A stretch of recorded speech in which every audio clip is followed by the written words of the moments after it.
Hello, and welcome to the EmpowHERography podcast.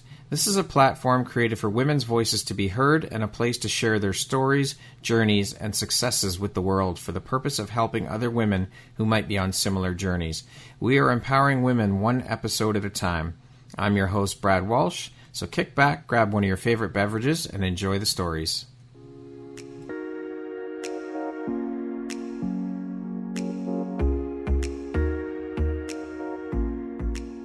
Have you always dreamed about becoming a best-selling author? Well, I can make that dream come true for you if you're interested in writing a chapter for my next compilation book, Transforming Pain into Purpose, Triumphant Tales of EmpowHERment. If you're interested in learning more about writing and contributing to this compilation book, I'll put my contact info in the show notes. Please feel free to send me a DM on Facebook, or you can reach out to me through Instagram to learn more about this incredible opportunity to become an international best-selling author. Hello there, Brad Walsh here, your host of the EmpowHERography podcast. Today, my guest is Brienne Hennessy. She is the founder and owner of Your Vocal Vitality, LLC, and a vocal empowerment guide. Welcome, Brienne. Thank you so much for being here with me this morning. Thank you for taking the time. I appreciate you. Good morning, Brad. Thank you so much. This is a delight to be here. And how are you doing this morning? Very well, considering that I think we're about an hour time difference. So I'm usually, for those of you in the audience who can relate to being later morning start, folks, that's me. So I'm actually feeling quite good. Excellent. Well, I'm glad to hear that. Yeah. Thank you for taking and making the time to be here. And thank you for getting up that extra little bit early for me today to make this interview happen. I appreciate you taking the time. Absolutely. These kind of conversations light me up. So I'm just really grateful that you are an advocate for such things. Excellent. Well, speaking of which, let's jump right in. So, as mentioned, you are the founder and owner of Your Vocal Vitality, LLC. You're also a vocal empowerment guide. You are also a licensed speech voice pathologist. You are an executive speaking trainer and a best-selling author. That is a lot of hats you wear, and I see that they're very, very closely tied in together with one another. I would imagine they're pretty demanding roles. So how do you prioritize, and how important is prioritization and organization for you? I'm really grateful to have discovered that we can create what we want to do. And so in that, prioritization becomes important in how I'm led to follow kind of the nudges and the intuitive knowings of where to put my focus. So for example, the book opportunity came up over the summer and it was a clear yes for me. And so some of the things that I would normally be focused on, in the back end or in other kind of business growth opportunities kind of took a back seat while focusing on the book and the tasks that went into that. So for me, it's interesting to always hear these, if you will, titles and roles all put together because I really trust and go with what lights me up in the moment. And that tends to then create priority. Now, am I one who has copious sticky notes and organizational, visual reminders? Oh, yes. So, those are very prevalent in my world, but that's definitely something that I do like to trust my intuition on. It is interesting to hear someone repeat back our titles. I'm doing air quotes here. And list off the things of our resume. It always makes me laugh when I hear someone say that back to me, and I think, holy shit, do I do all that stuff? I have all that? Like, really? Exactly. And that can feel, and we want to feel good about that. There needs to be that moment of like, wow, like that is something that we accomplished. And yet at the same time, I'm also one with the air quotes, Brad, like titles and roles. That was something in academia and my clinical experience. I just never got on that train. I just didn't understand the importance or see why it had to be so weighted. And don't get me wrong, I had amazing opportunities there. That's why I'm able to do what I do now. And yet it's fascinating to see in our culture and society how much we put on that and what pressures we draw out of that. So yeah, you're right. There is a lot of weight put on titles, and I'm of the same mind as you. It's like, yeah, okay, they're titles, and all right, well, whatever. Who's the person behind the title? That's what exactly. So I'm curious, what inspired you to get into the world of becoming a licensed speech and voice pathologist? Like, how long did you work as a speech and voice pathologist? When I first heard of it, well, I ultimately did that work for 14 years, 13 and Okay. 14 years, and was specific to medical clinics, healthcare clinics. And I distinguish that because in speech pathology, we have this opportunity to either go in more school-based speech pathologists or medical. And they've Okay. really delineated that because people do have preferences. And I knew I wasn't going to be working in schools. In graduate school, we had to do different placements and, of course, learn from a variety of environments. And school-based was, I knew, not going to be mine. And I was really interested in the medical side. But preceding that, I actually was thinking I was going to first be a marine biologist, Wow. and then determined after my first cell biology course that wasn't going to happen. And in the meantime, I was actually taking a linguistics course and I loved it. It was an elective, but I switched my whole major to a bachelor's of science in linguistics. And during that, I took an acoustics class. For those of you who don't know acoustics, it's the study of sound. And we were doing a lab project, and I was actually doing a research study on, can we control vibrato? So vibrato is what we hear in some singers' voices. And in the lab, there was this little poster board, and on it was this Vocology Institute. So vocology is a very new term in the voice world, and it's the study of the art and science of voice. And I was like, well, that's interesting because I'm doing this vibrato project. And then I'm looking closer and they have these letters behind their name, CCCSLP. And I was like, what is that? And it was based in Colorado at the time. And it was this, 3-week intensive during the summers. And I was like, well, I want to do that. I can do voice all the time. Okay. And so it kind of sparked this idea. And immediately, Brad, it was so interesting. I still see it in my mind every so often. I saw like myself in the wings.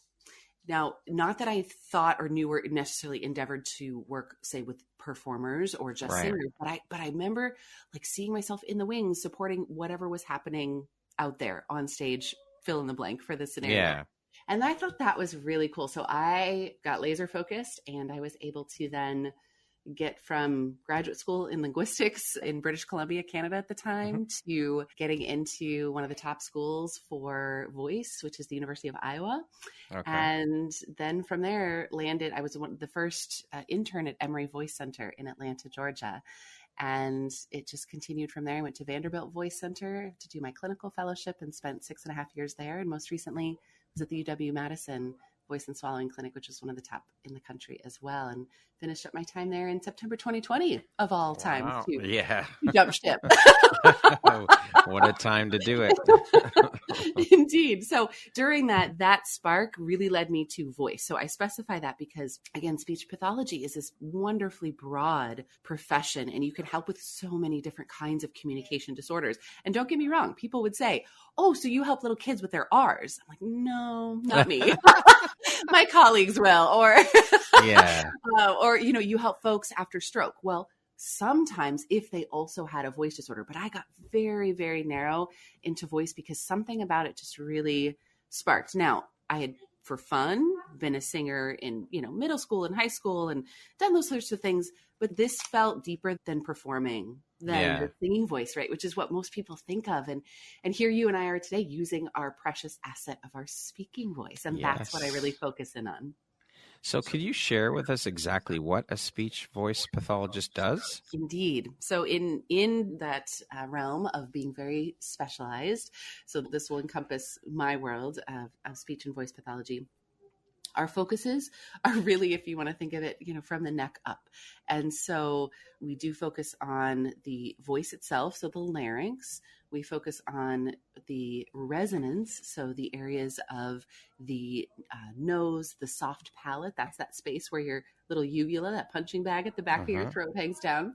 And we focus on things like breathing disorders and swallowing disorders. So in this realm, we are assessing. So we'll go through with different instrumentation, objective tests, qualitative tests, and then we're also treating. So in the rehabilitative sense. So this is a really important distinction. The person, let's say, we'll keep going for now with the singing example. The person who is wanting to take singing lessons will find their voice teacher or vocal pedagogue or, singing coach, and they'll go start taking lessons. Now, that person may have gone to school to teach singing, may have been a singer themselves and transitioned into teaching, yet that is the kind of preventative side or technical side that they are learning. If that singer is going along and starts experiencing pain, hoarseness, a change in their range, a difficulty with stamina or their breathing, that singing instructor, singing teacher would pause their time together and send them directly to a speech and voice pathologist. Okay. So then we tip over into the realm of rehabilitation. And so I make those distinctions because I do see a lot of crossover in a way that, to be honest, Brad, is one of the igniters for why I took my own path. There's a lot of crossover and gray area, let's say, for teachers of singing starting to get into rehabilitation without the proper background, without the proper understanding of the mechanism even, which seems wild. They're working with the voice, but not every instructor actually understands the mechanisms. And thus, and we saw this interestingly too often in our clinical patients that would come in from certain singing teachers, this especially happened when I was in Nashville at Vanderbilt, those students would get injured more often. Wow. And so you have to ask yourself, okay, what's the disconnect here? This is too high of a predictability for, well, this person's just predisposed to it.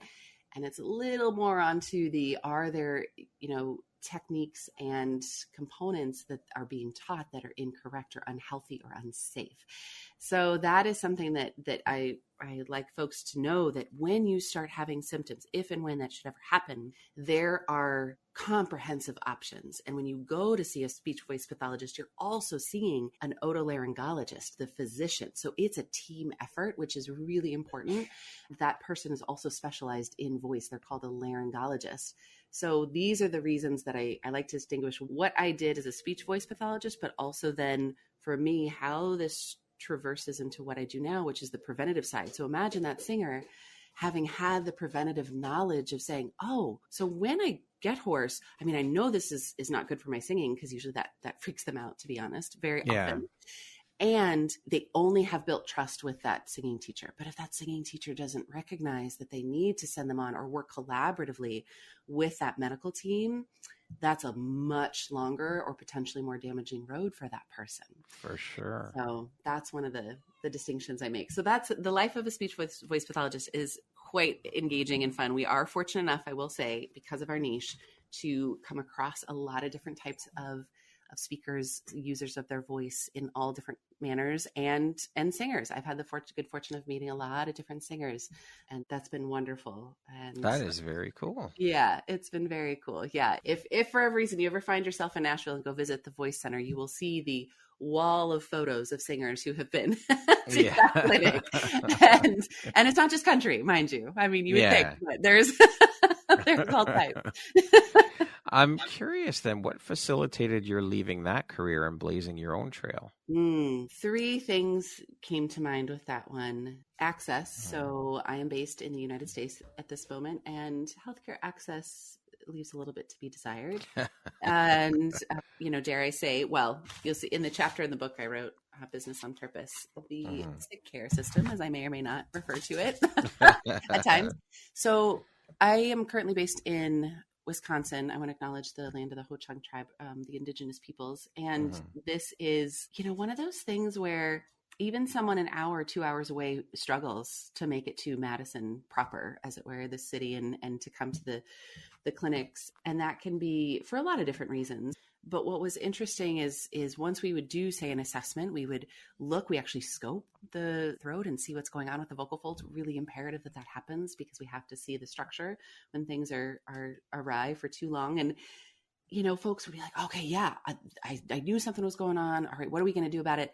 You'd recommend the therapeutic treatment and the sessions and how often they'd have to come.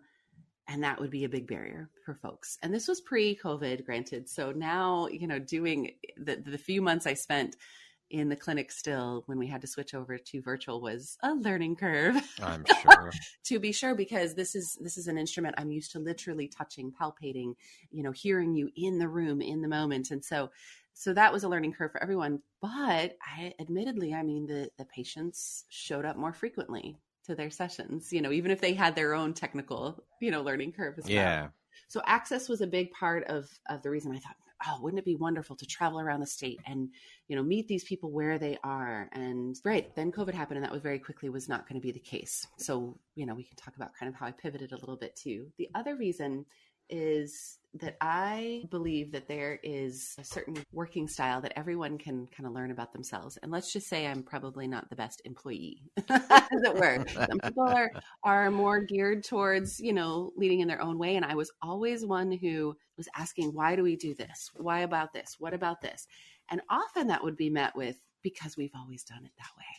Oh, jeez. Exactly. I was going to say, Brad, you strike me as someone who would be like, no, that's not a phrase that lives in my vocabulary. Yeah. And that's something that I just, I had to kind of rub up against, management and bosses and things more often than not. And it got really frustrating to see all these gifted speech pathologists. We would even talk about like, wouldn't it be great if we were given, the time to go out and do these preventative things? Once in a while, I'd be able to do a preventative health talk, and I still do those now, and I can tailor it to educators, teachers, lawyers, customer service reps, all of that. But that was not quote unquote productive time. Right. And so I get it. A hospital is a business at the end of the day. And there needs to be an understanding that if you nurture your people to their strengths, even if those strengths are very different among the group, that is going to lead to the greater outcome for everyone. But it's not, always heard. And so in theme with what I believe for all people to be heard as their truest self, when you're not heard, that can lead to a lot of disgruntlement. Yeah. A lot of difficulty. And it came very apparent to me, Brad, when I'd be in the room with the patient and I would be so in the zone and lit up and it would just flow and everything was great. And then I'd open that door at the end of the session and be like, there's the heaviness. There's the disgruntlement. There's can I really stay here and do what I love, do what I had literally set out 14 years before, even at that time being told, oh, you'll never just work in voice only. And I achieved that. And yet what was happening? Here I am at this, I've been at these top clinics. I've been able to see thousands and thousands of different kinds of voice issues, and it's not enough anymore. And so that was really a big turning point. And then I don't know, I would say I couldn't discount it because we don't know. I would say the degree of everybody adjusting to COVID precautions was intense, and we weren't even on the front line. And I want to give kudos to those folks who had to do 50 million more things than we did. But the PPE, the rules changing every day as we were all trying to figure it out, patients still being, let's say, not given as much of access again because we weren't sure what was safe, what wasn't, And so that took a toll too, it just, I'm sure it did. Yeah. I love how you refer to or call yourself a vocal empowerment guide as opposed to using the term coach. What led to choosing that title for yourself, and why not just use the word coach? I will say guide is one word that came through very intuitively. And so I trusted that because it felt so open and aligned. And there is a word kind of alignment practice that I do with folks because I want them to choose words that do feel really good to them, even if it's different than what they used to. So guide feels aligned to me. Coach is something that and this is probably going to sound paradoxical, because there was a time in my early speech and voice pathology career where I held judgment for voice coaches, plain and simple, because of what I referenced before. Yeah. Because of the folks coming in being injured, because of the myths and the misunderstandings and kind of the groundwork then we'd have to relay, which that educating part, again, lit me up. But to see that person then, depending on their level of understanding, either dig in their heels and go with what they had been taught and not willing to unlearn it, or being then so fearful of using their own instrument that they didn't want to follow anything to any full fruition, if you will. Right. So the treatment or the exercises, whatever the case may be. So I often would see these voice coaches and think, oh my gosh, like they're doing this. So that was I will say I name my shadow side. So Judgy McJudgerson is my judgy shadow side. I love it. So Judgy McJudgerson had a lot of years of practice, and what then kind of stuck with me. And so back to this word idea. things do get ingrained in our body, sometimes consciously, sometimes subconsciously. And voice coach was just not something I wanted to be affiliated with.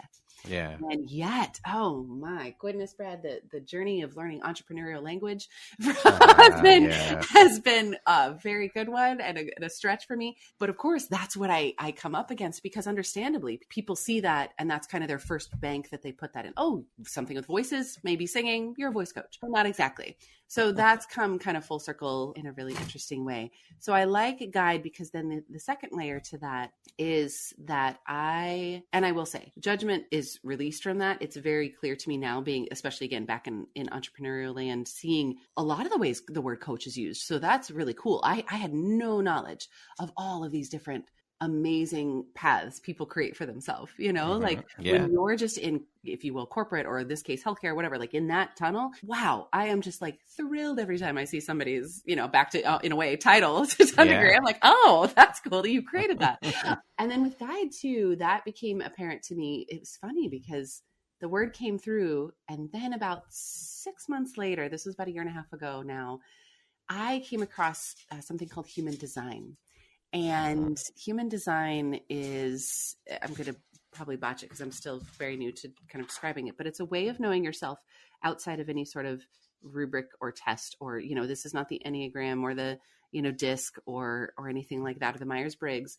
And it's a really beautiful way to get to know how you work. And in my human design, I'm what's called a projector, a 2/4 emotional projector. And my kind of highest calling is as a guide to others, to be able to see. Projectors tend to see and absorb what's around them, and then can take that and guide someone to their highest way of being, or guide someone through, the stickiness, whatever that may be. And I just was so, that's what intuition does. Hey, we don't always understand it in the time, but later it comes, very true. And I was just so delighted. I thought, well, yeah, I guess that's what I'm doing, So that, I like the idea of guiding someone. It always struck me that, and it's gotten better, but in speech pathology, the old paradigm was similar to physicians actually, and that's still a little bit sticky in the physician world, is the hierarchy of care. That is not how we need to operate in this world. And I was always very much meet the person where they are. And, even if they said, oh my gosh, this is, you've done all these things for me. And I said, no, you've done the work. This is not me dictating to you. This is not me leading the charge. And we know in behavior change kind of 101, that's not ideal either, right? We don't want someone to feel that they are dependent, or solely sourcing externally. But that's got a long way to go in the healthcare system. And so it's clear to me now why people would say, you're in the medical set, like, this is weird. So you're medical, but I don't feel that way when I'm with you. So I think that's part of it, because people, want to be guided, supported, encouraged, led, but ultimately it's their choice, their power, their decision. So can you talk a little bit about your company then, your Vocal Vitality, and what the differences are in terms of the work that you do? Tell us what it's all about, when you started the company. Yeah, absolutely. It's definitely pivoted in lovely ways. So when I first started, I really felt this is going to be a private practice speech and voice pathology endeavor. And I will, get referrals, and people who couldn't have access in the clinic for either insurance reasons, distance, whatever the case may be, I will be able to be that and provide voice therapy, and, on we go. Well, it became very shockingly clear, actually, that, and I've briefly talked about this a little bit before, scarcity mindset is something that lives in our world, unfortunately, right now. And a hospital is not exempt from that. And so interestingly, there became a lot of rules that the hospital wanted to put on me for opening a private practice. And I believe ultimately at its core, that's out of scarcity, right? This big, huge, functioning and financed hospital is worried about a tiny private practice. Why is that? And we have the need. We have people who literally can't get in. So are we truly thinking of the patients at this point? Are we, So it was really fascinating to see that. So with the rules that were placed on me, even though it was my own individual, business, but because I had to stay in compliance while I was still working there, I decided that wasn't going to cut it. And honestly, it wasn't going to cut it both from what felt good to me, nor from bringing in clients. They weren't going to refer to me. So thus, how do I expand, So then, and this was maybe a month or two before quarantine. And so then I thought, well, I do like the educating part. So why don't I, I'm going to start creating maybe like a course or something like that, and at least get some of that initial education out. And then it really kind of got the momentum going for the preventative side. And I thought, oh my gosh, that's right. Going out and doing those preventative talks is exactly what I loved doing, is exactly what felt really good. So that in and of itself is what shifted into the focus on kind of away from the rehabilitative side and more towards the preventative side. And honestly, Brad, I feel like that the more now, especially entrepreneurial folks that I meet who are health and wellness based, that's where we need to head, Excellent. And that's where it is a huge mindset shift for folks to focus on preventative, because we do take a lot for granted, including our voices and our bodies. However, just the capacity we have as humans to be able to alter our own well-being and health is incredible. It's incredible. And so that's what really, really lit me up. And I thought, well, great, I'm going to do this. And at the time it lined up with a business coach as her program I was in, and she was having voice issues, and she heard what I did and she reached out, and she did amazingly.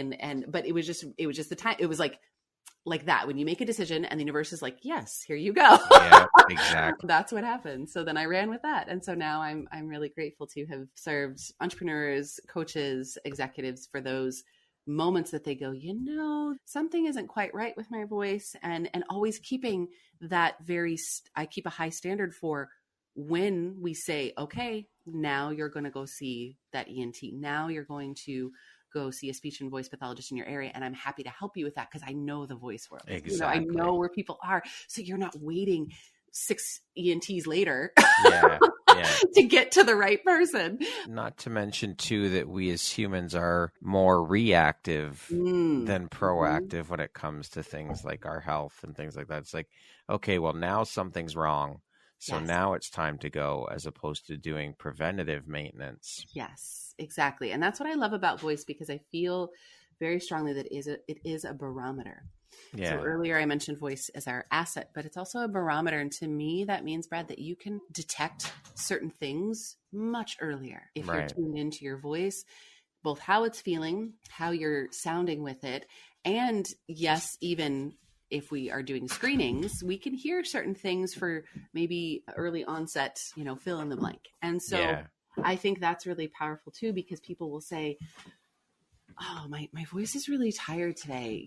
I don't know why. Okay, let's not ignore that. Let's take a step back.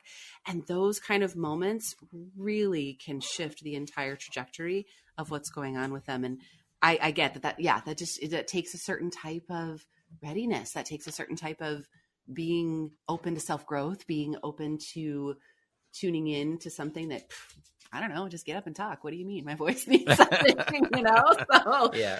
Sure. Brienne, you've said that it's your mission to optimize women's voices via holistic health and wellness, to elevate their self-worth via their unique voices. Why is this mission so personally important to you? And did you also struggle with optimizing your own voice? And can you share a little bit about that? Sure. In 2013, December 2013, I went through a very difficult separation and ultimately divorce. And just prior to that, I had my daughter in 2011, and I'd also been experiencing this kind of sense of numbness. Like there just wasn't a lot of connection to anything, to myself, to others, anything that felt good. And that going on in the personal life. In the professional life, I had been transitioning from Vanderbilt Voice Clinic to the UW Voice Clinic. And it was one of those juxtapositions, I suppose, of where I was being sought after by UW Madison. And at the same time, my home life was falling apart. So I laugh about it now and wow, like two of the most extreme things happening at once. And my colleagues and my boss at the time, they didn't quite, and she even told me about my boss straight up pulled me in her office and said, you've never really had to deal with this with someone, meaning someone going through a divorce. That was right as they started a new job. Okay. Thanks for telling me. I think, like, what are you supposed to say? I don't know exactly with that. So what was then interesting is during that time though, I had come across a book. It's called Notes from Over the Edge by Jim Palmer. He's an author and former pastor actually in Nashville, and incredible kind of rebel when it comes to seeing through the muck, as it were, and of the world. And I finished that book and I felt this, I don't use this word lightly because I find it does get overused especially in the coaching industry. I felt this transformation because I realized my worthiness again. So for me, how that played out in my voice was, interestingly, not so much the physical, because I was working with that in my day job, but more in my voice being heard, my voice being accessible to me, meaning my inner voice, my intuition. And even then, I didn't know quite yet about my intuition. That came a few years later in the journey. Right. But I felt so much ease and a flood of emotion again. And for those of you who have ever dealt with anxiety, depression, the numbness is, I would wish that on no one. That is a terrible, dark feeling, to not feel anything.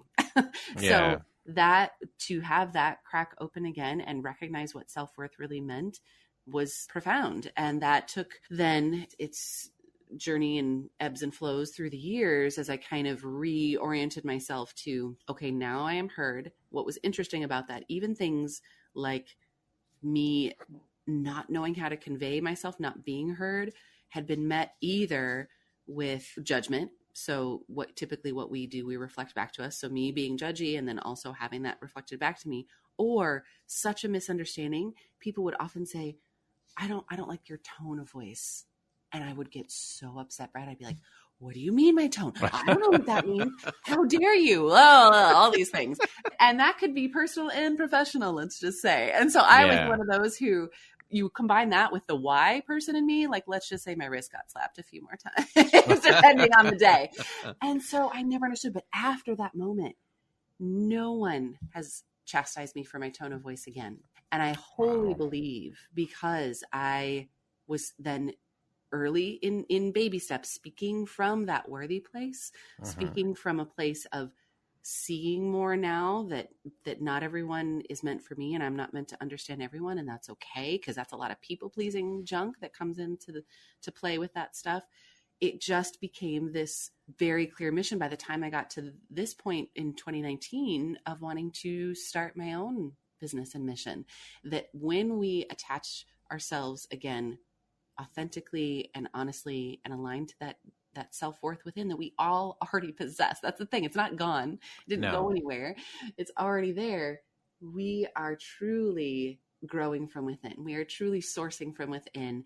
And specific to women, and you and I chatted about this when we first met. Yes, my lived experiences as a woman. So I'm bringing in some of that, but I also see it in the folks I worked with in the clinic. Women more often than men would come in and just have issues going on with their voice, or they would be frustrated that, I'm leading this meeting, but I don't understand. Nobody's hearing me. And my voice feels like I'm projecting it, but it hurts when I do. And all of these kind of symptomatic things that come from more stress, emotional based places. So I think that really fueled this idea that it is more prominent in women, as well as seeing the biases that exist in our society against women's voices. You're too shrill, too loud, too soft, too hot, whatever it is. Do we ever say that about men's voices? No, never. Of course not. No, not at all. They're assertive. They're taking charge. They're commanding the space. They're not bitchy. So it's very interesting that that's still so pervasive. And so even some women I've had contact me recently are, for all the things that have, come to light, even over the past couple of years, are still questioning, can I lead this space? What does my voice sound like? I want to sound more powerful. And usually they go lower like this. But why do we do that? Because we've been conditioned to think that lower male voices are what bring power. So when people hear their own voice, Brad, it's this magical moment of both this light bulb of, they go, oh, that's me. And that dissonance, then they go, but it's high, but it's squeaky. They'll use words like squeaky or high, when in actuality, it's as normal, typical range as we would expect. It's just, they aren't used to hearing it. So then tying that with how it makes them feel, and then back to even the word choice, choosing from that place of worthiness, a word and a meaningful mission that they have, it just makes such a difference. And their voice, I know, I recognize fully that this is one of my gifts, and not everybody quote unquote can hear this auditorily, but there is this sparkle, there is this ping, there is this just lightness that comes through when they are speaking from that place and in a way that's healthy for them. That's got to feel incredible for you when that person Yeah. actually, again, we'll use the air quotes, finds their voice. Yes. Like that is so huge for people. Yes, it really is so beautiful to see. And it's funny too about now coming into entrepreneurial space, of course, that I learn things like branding I didn't get for, I was like, what or finding your, like all these even more, I guess I would say from a business standpoint, metaphoric ways of speaking of it. And I knew, people finding and using their voice to advocate, for, justice purposes. That was no problem. That made sense. But it's been fascinating to see, the ways people utilize it here. So it feels good in a way because then I can continue to educate because people go, oh, well, I never thought of it in that particular way, Yeah. And when people are in session because they think they already know their mission or they are advocates, for what they care about, but then they feel it physically, it is palpable to them. That makes a big difference in just how they approach, what they're saying and when they're saying it. And it does feel good. It's those light bulb moments you can't predict. But when they arrive, you're just very, very grateful. Absolutely. Now, you mentioned that you call yourself a why person. Can you explain what you mean by that? Some of that stems from the interactions in healthcare that I referenced earlier. Just noticing certain systems. It turns out actually that as a projector in human design, I see things, how they could work more efficiently, for example, which is funny because voice at its core, biologically speaking, when we're talking about optimizing it, it's designed to work efficiently. We just kind of muck it up sometimes, Yeah. So, the body does want to work efficiently. And remember, that means, work smarter, not harder, that kind of less in, more out, that kind of thing. So, I would ask about systems or procedures or things and how we could do some things better. And some things I was allowed to optimize, and that served the patients ultimately.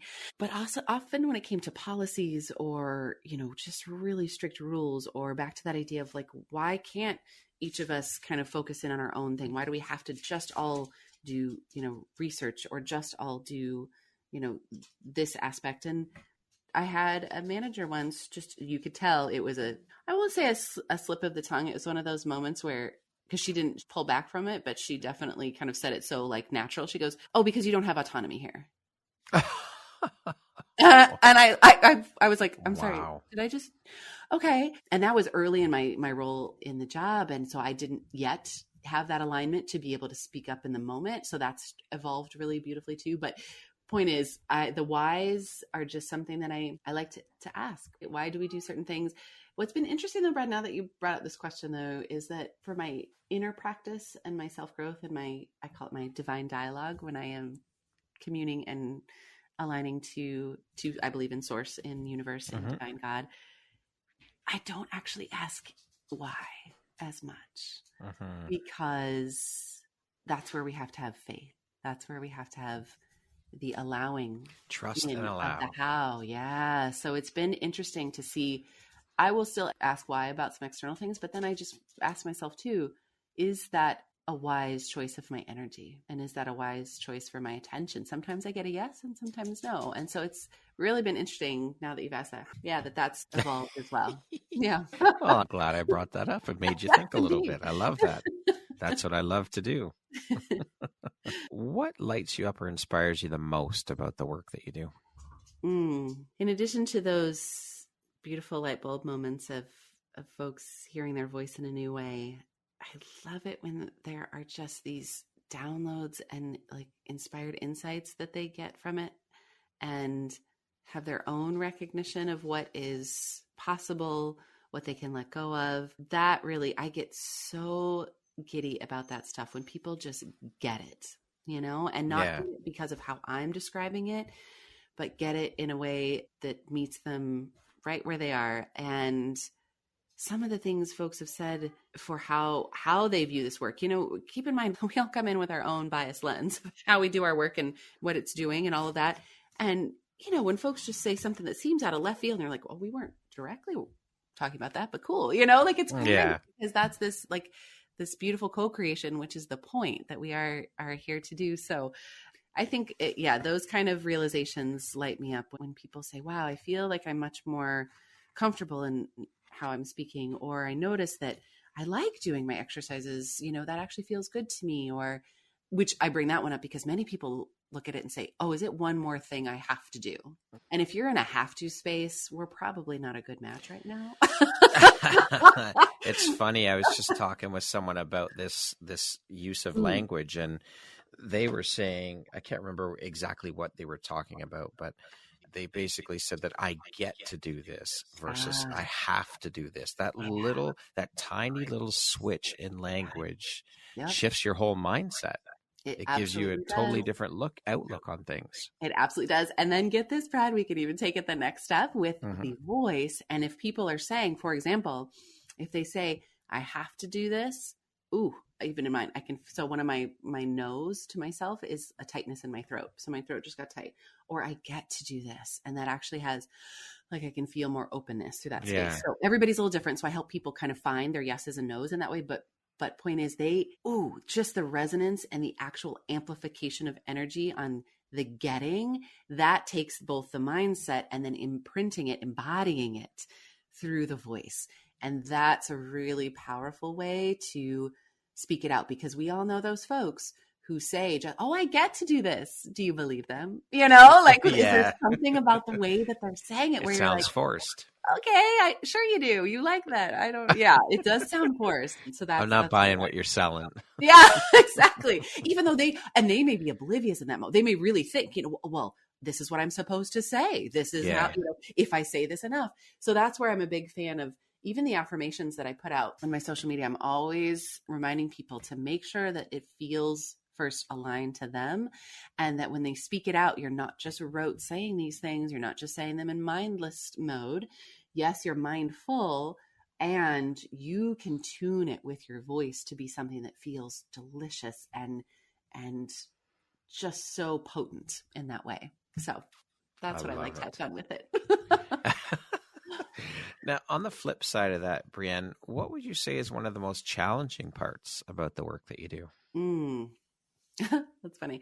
Those who think they have to do it, like who don't want to do it, definitely going to be honest with this one. It's been fascinating to see people invest in themselves and not show up. I will say that's been, in healthcare, it's one thing where, okay, yes, depending on insurance coverage and all these things, I get it. Finances are a real thing for all of us, and people would have different levels of motivators. Yeah, for what would keep them coming. So in this world where people are investing out of pocket and also making the time, the prioritization, the dedication to it, it's been really interesting to see when they do or don't show up. And I find that challenging because they made that choice. They felt ready, it seemed, and they are either making progress in some fashion or have goals that are upcoming. Let's say a big event, or I have a client who's getting ready to record her audiobook, those kind of things. And yet they pull back. So I find that really challenging because we go back to that idea of what is a guide's role? Not to pull, right? We're not pulling, pushing. There's not a force in this. It is, yes, to help them see where there might be stumbling blocks, where they need different kinds of support, perhaps. So we kind of stay curious about it, which I think is really important. But I find that to be one of the more challenging things that I've experienced even in this last year, which then has shown me that it's okay that wasn't the timing for them. It's okay that is not something that they're prioritizing right now. It has no bearing on me or who I am or the work that I'm doing. And that, talk about old, like, remnants of people pleasing being shed. Huge. That's huge for you. Huge. And now I do believe, and then here we go back to like the mindset thing. Now I do believe myself when I say, okay, not everyone's meant for me and I'm not meant for everyone. That is a huge and such an important lesson in business. I mean, as an entrepreneur, I think that's one of the first things we need to learn, because it can be very damaging to our business, to our egos, to our self-worth, all of these things that if we're not, when we first jump in, if we're fresh off the boat, so to speak, getting into entrepreneurship, and we don't have any background or knowledge around it, and we see that we're not getting all the clients and I know I went through it when I first made the jump. It's like, holy shit, what am I doing wrong? Like, Yeah. but Yeah. when you realize, wait a minute, not everyone is my client and not everyone's going to resonate with me, and that's okay. Yeah. That is a huge, huge thing, huge Very much realization. so. Very much so. And it's wild too, right? Because we love what we do. We Yeah. clearly think that everybody needs to know about it. And Yeah. so Yeah. like, we're just like, what do you mean you don't? Yeah. This is for your benefit. This is for your wellness. This is for your ability to stand up and be visible, all of these things. So it's wild because then it's as it shows us where our work continues to be internally, and being able to say, okay, I can also improve and adjust things, and holding boundaries in a new way. What can I ask of you to bring to the table? And that's been I've set my own new boundaries this year. That was a big level up, I would say. Good for you. Yeah, thank you. It's a long time coming, and still one of those things that can be refined and reiterated. And I think that goes for folks who are ready to work. It's not going to scare anybody off for me to say, you have to be ready to prioritize this. You have to be willing to be open and curious and gentle with yourself in the process, because it's an up and down wild process. And I ask you to do some funny things sometimes. Let's be honest. It's voice exercises. Yeah. And then some, between meditation, body work, breath work, we're doing all sorts of interesting things that people go, okay, this is not what I expected. Yeah. And you have to be open and communicate with me. I think that's so fascinating. Hey, when you're in relationship and co-creation with a mentor or group, transparency and communication are so important. And how quickly that can just disappear. I've seen it happen so many times. And then you go back to, is it me? You're questioning yourself versus wait. Everybody's heart is hard. Everybody's got something going on. Yeah. Not everybody is at the same place with where they recognize a boundary needs to be set, or in communication, again, which some of this all gets back to in voice and wellness. When you can communicate in a way that honors you, sees the other person, to the best of your ability, and you're holding compassionate space for each other. That is wellness 101.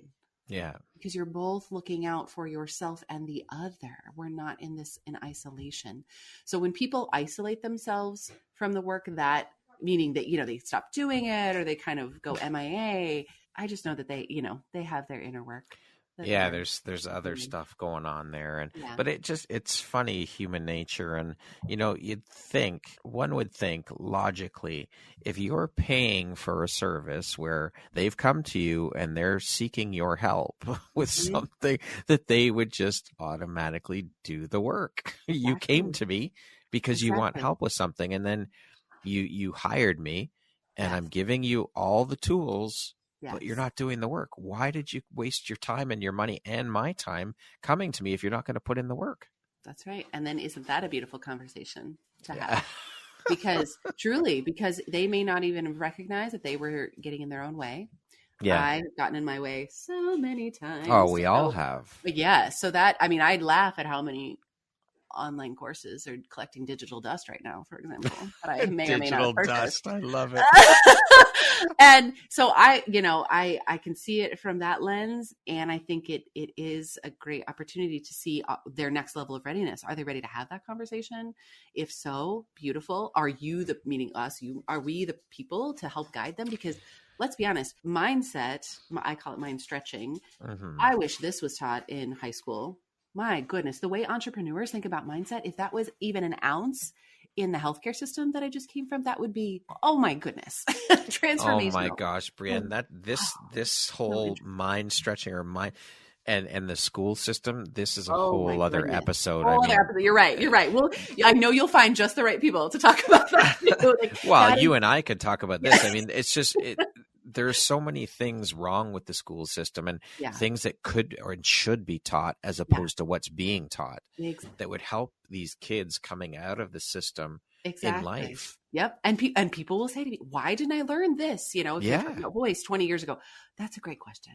I don't know, that it needs to be. I had a woman suggest to me a couple months ago, she's like, for the tween age girls, this would be something to start talking to them about, with their voices. And I was like, okay, that's fascinating, because people do see these gaps and they just go, what can we do about it? So entrepreneurs got a leg up on that. That's Yeah, for sure. for Now, sure. with your business, is your clientele base mostly or predominantly women? Yes. Yeah. So Okay. I love that question. I saw that and I was like, I'm not going to have Brad change that question. I do focus primarily, and I have also had male clients. I have a client who identifies as male who's interested in working. Right. We might start soon. So I leave those open on a case by case because of course there are instances where just as much some men don't like the sound of their own voice. They don't like the way they show up, with their voice. They do find that they're having symptoms of fatigue or scratchiness or their pitch is cracking. So bring it on. I'd love to at least chat and see if we're a good fit. Yeah. And so it's one of those things where, yes, I focus on women because I believe that is, the ability for women to lead this world is where the world is headed. Yeah. And men are so much in a position of support with this. It's wild. Like, again, back to healthcare, the times I would be dismissed, talked down to, or something crass was said from a male physician, I can't even count anymore. So there's a lot of work that still needs to be done with how, some men interact with women. So I think that's part of it too, where yes, the men who come to me are already in the space of honoring women. And wow, I just think it's so cool when they're willing to look at their own health and well-being in this unique way, because that's, again, going to serve in that cyclic action. They are more aligned to themselves. Therefore, they're going to honor and align with those around them better, So, absolutely. yeah. Well, let's also bring up the fact that a lot of doctors have a God complex to begin with. So that only adds to the whole male thing as well, right? That is a paradigm that is really digging its heels in, really, really, really. But it's leaving. I mean, what do you think, Brad? I do think it's shifting. I do. Yeah, I do. I think it's just shifting. Maybe the slower boat of the ones that are shifting. Yeah, I mean, I think, yes, it is shifting. I have seen a shift myself, but I think it's not happening nearly as fast. And it's funny because I had this conversation with someone recently as well, and we were talking about this exact thing, is the shift, and it needs to happen quicker. And she said to me, but think about it this way. Maybe if it did happen quicker, things wouldn't. Basically, it's happening at the pace it's happening because that's how it needs to happen. If things were rushed, maybe it wouldn't work out the way it's supposed to, kind of thing. So we have to take what's happening at its worth. I mean, this is the way things are supposed to unfold. It's supposed to unfold at this pace. So if we rush it, it's not a good thing. Absolutely. Isn't that so fascinating that I get that we're very, and I've had to do my own work on this, speed. Why is everybody always about speed? Like, I'm not a speed person necessarily. So that is its own both paradigm shift and mindset for each individual. But when we slow down, that's the really juiciest stuff, in that moment. And I think, does faster always get us where we need to be? I don't know. Yeah. I don't know. I don't. Oh, that's it. Yeah, that'd be interesting part. Yeah, definitely. Definitely. So, because you work with so many women as a vocal empowerment guide, what advice then do you have for women looking to grow their own business as entrepreneurs or within a company they work for? I think this could apply to both scenarios. Knowing yourself, knowing that you are worthy, and doing the self-growth work in a way that allows you to meet each situation from your own power. And I will fully admit that if someone would have said that to me in my 20s, I would have no idea what they're talking about.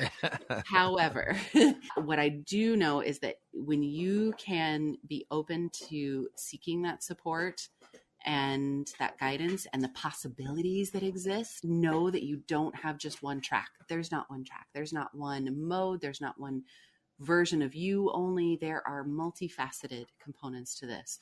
So I think when you are either ready to take that leap to start your own business, being heard more in the company that you are in, trust yourself, honor that you are worthy, and surround yourself with folks. And it may not even be in that business. Had I known that entrepreneurial folks existed, and I know that sounds naive because I'm sure, but you just, when you're so in a zone, you don't see beyond your own blinders. Yeah. So surround yourself with people that seem unconventional to you, that seem, that are doing things that you want to do. And I think in that way, it will be very fruitful and you'll start to see what that growth I talk about, what that self-growth potential and power is. I do think that there is something to be said, because I've said for a long time, both as one who went through like traditional psychotherapy, I do think everyone needs some sort of therapeutic support. Now, I've also broadened my perspective that I don't necessarily think that a traditional clinical therapist is the fit for everyone. So this is your permission to go search for very well vetted and quality folks who meet you where you are with your growth and open up those avenues for you. I love it. Brienne, what do you think your unique skill set or superpower is that's helped you become successful? Shall we define success first? Sure, we can. Yeah, absolutely. Yeah, I would say for me, success really means being able to be in my space, in my place with ease and relief. That's a big one for me. I want to have just the sense of relief through my days, and I've tasted some of that, and I've achieved some of that to some degree, and it's still a work in progress. So for me, I would say my skill set or superpower is, well, when it comes to voice, I really just hear certain things in voices. Folks can send me little snippets or audios, and I just hear certain aspects both of their health and well-being, but also who they are. So I think that is a skill set that I've used well, because then I can do a lot more listening, which I think is important. And I also think in that truly guide, elevate, and kind of call forth the person that I already see you as, even if you don't see them yet. Beautiful. Well, I think listening is a skill set that is lost on many people. It's one of those things that, it's funny because, it's a two-way street, talking and listening. When we communicate, we have to do both. But listening has shown itself time and again to be such a, not only lost, but like we were talking about, like in the school system, hey, like being able to know what is compassionate listening, what is holding space listening, what is listening only to wait your turn to talk again. That is the problem right there. Yeah. So that really, that's a practice, and we really don't get taught. And I am fortunate, I guess I will say, I'm being mindful of this. This is one of those things I didn't know I did well, but apparently I do, in session or I facilitate well. Apparently I hold space well, which is, I shouldn't even say apparently. I know what they mean now. So I see that, which is awesome. Like, I'm like, well, that's fun. I do that well. And I like that. And I like what people experience in that. And that could mean, Brad, that I don't really say anything, which is great too. I may not even be saying anything. So I think it's really fascinating that these components are something that we can harness a lot earlier in our life. Oh, and that your 20s, I'm 41, y'all. Your 20s do not tell you all that you need to know. Okay. Just know that. Like, just whatever you decide in your 20s. You're clueless. Just keep expanding, keep staying curious. Don't box yourself in. That's right. That's right. Yeah. What would you say is one of the most important things you've learned in your life? And what was your life like before learning it? And what was your life like after you learned it? Interesting. I guess along that line, I guess it's hard to say if it's just because of what I've shown or what I grew up with, or who knows. But I really only thought that school, college, getting married, job, that's the life. Like, you just follow this path. And, even when I was still, like, it wasn't even a thought. I never thought I would be a business like that. Never even occurred to me. I thought I would think business and sales and think, ew. Okay. And let's talk about mindset. That's a whole nother mindset talk. So like, that's fascinating to me that I've even though I interacted, we all interact with businesses every day to live our lives, never occurred to me. But I do recall always being in awe of, like, you come across someone, you'd be like, that's a job. Or even sometimes I'd look at, sometimes when the clinical work would just get so difficult, or kind of the burden of management and all these things, I would look at a barista and think, wow, that is super cool that you just get to live your life and do that. Like, I didn't think there were options for me. There are always options for you. You have a choice every single day. So that was a big learn, that like actually believing that there are choices, and that when you follow that choice from an aligned place and an abundant place, not a fearful place, that can make all the difference. So to now have an 11-year-old daughter and be both excited, I would love for her to, get married and find her person and have a family someday, but excited that I can say something like, don't tell my parents, that college isn't necessarily for everyone. I mean, That's another episode right there, because I'm of the same mind. Yeah. I honestly believe that only if you're going through to be something that you absolutely need that degree, like a lawyer, a doctor, these things. Otherwise, I think it's a waste of money and a waste of time. Yeah. Isn't that so fascinating? Because here I went through undergrad and graduate school, and now I'm, so it's just wild. It's okay to change your mind. It's okay to have, it's both ands, it's a both and, it's a yes and beyond the multifaceted nature of who you truly are, and recognizing that as early as you can in life. I would say, you have choices, and that, and I guess probably this is coming through because I brought up my daughter, like, your emotions matter. Your big feelings matter. You are not too much. You are not a burden. You are a feeling being in a human body, and having that capability to access that. And I guess that would connect with why, really finding someone to guide you through that is going to make all the difference. 100%. Yeah. Okay, we're going to jump into a little rapid fire section here. So the next grouping of questions just be 1, 2, 3 word answer type thing. Okay. Great. Let's do it. What is your favorite self-care practice? Float therapy. If you could teach the world one thing, what would it be? To love yourself. What never fails to make you laugh? My daughter. What is your biggest pet peeve? Judgy people. Judgy McJudgerson. Judgy McJudgerson. She's like, I'm not going anywhere. At what time of day do you get your best work done? Between like 9 and 10 to about 2. How would you describe yourself in one word? Encouraging. That concludes our rapid fire section. Now back to our regularly scheduled program. Love it. What is one lesson your career has taught you that you think everyone should learn at some point in their life? It's okay to ask questions. What is the worst piece of advice you've ever gotten? That I'm too touchy-feely. That I shouldn't, like that I should question that. Why am I so touchy-feely? Really? Mm-hmm. Yeah. That was from a director in a job I had at a voice clinic. And you're just very touchy-feely. And, and I'm like, yeah, the patients seem to dig that though.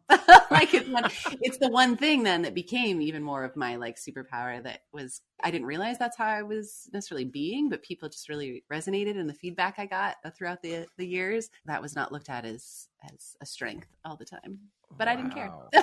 Well, good for you for doing that. And because that, again, this is someone trying to quiet you and put you in a box. Exactly. Yep. Good for you for having the wherewithal. I love it. What is something surprising you've learned about yourself in the last year? Well, I love how things tie in. That I can set boundaries and my world won't fall apart.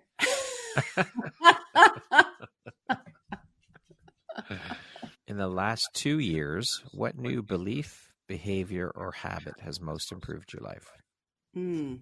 Strengthening my intuition. So, for example, it's happening now where I actually take the time to tune in the moment. So before, it was a very understandably like separate practice, and then I've been able to integrate it more and more into real time. If you had the opportunity to sit down and have a 1-hour conversation with one woman, any woman in the world, who would it be and why? I am a huge Brene Brown fan. Like, she's on my like top 100. Like, I have a dream list 100 to work with. That would be amazing. So Brene, if you're listening, I would love that. Also means Brad's podcast is doing amazingly. Yes, which awesome. would be epic.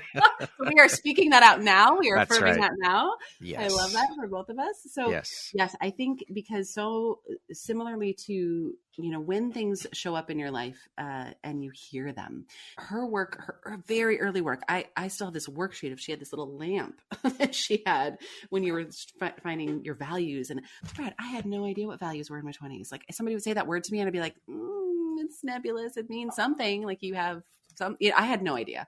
And so in that, I remember, okay, well, Brene is showing how to find values, and she had lists, and I like that. I like to be able to see options, and so she had her lists of options, and I was like, well, maybe. But even over that time, it was still kind of muddy. And then with her, even in the last 4 or 5 years, her different writings and books and things, I just really love the approach, probably because I'm one who tends to see emotions and vulnerability as a strength and not a weakness. And also then I love the practicality, like what to do with it. That's where I tend to get stuck. I'm like, okay, it's all here, but then somebody can figure it out for me. Like, yeah. But this has been a big thing too. I love being in my own time and my own space, but I tend to, with aligned collaborations, I tend to work better in collaboration. I need to think of the thing, but have someone else, execute it. And so I love that Brene's work traverses both of those things, because how are you going to have those hard conversations, build team if that's the case, be on a team in those corporate spaces. So I just think it'd be fun to talk with her. And she also laughs a lot like me, so I like that. There you go. I think we would laugh a lot. Love it. If you could go back and give your younger self one piece of advice, what would that piece of advice be? You are worthy. Powerful. I love that. Lastly, Brienne, if you were to deliver your last 30-second speech to the world, your corner of the world, your tribe, your people, what would that last 30 seconds sound like? What words of wisdom would you impart?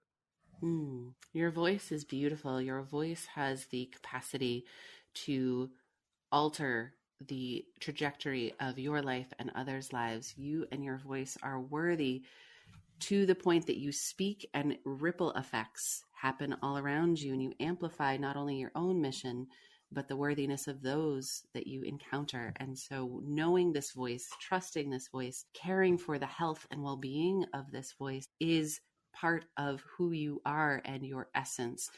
The more you can tap into that, the more that you feel your true way of being, the more that you feel you are heard, and the more that you are loved and acting as love. Beautifully said. Brienne, thank you so much for making and taking the time to be here with me today. It has been an absolutely beautiful and inspiring conversation. Your laughter is so infectious, and it's just been such a great conversation. I could talk to you for hours. We could put out so many episodes. We touched on so many different topics that we could create episodes out of. So thank you so much. It's been an absolute pleasure, and keep shining your bright, beautiful light out into the world and doing the amazing work you do to help and support women. I think it's incredible. Thank you so much, Brad. This was such an honor, and I agree. I love it when it just clicks to where we could go and go. So thank you for providing that space and for all the ways that you advocate and support for women. That is truly a gift. So I appreciate it.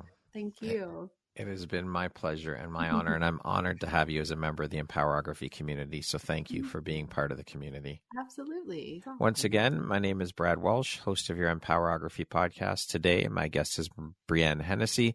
She is the founder and owner of Your Vocal Vitality, LLC, a vocal empowerment guide, a licensed speech voice pathologist, an executive speaking trainer, and a best-selling author. Thank you so much, Brienne. I hope you have an amazing rest of the day. Thank you. You as well.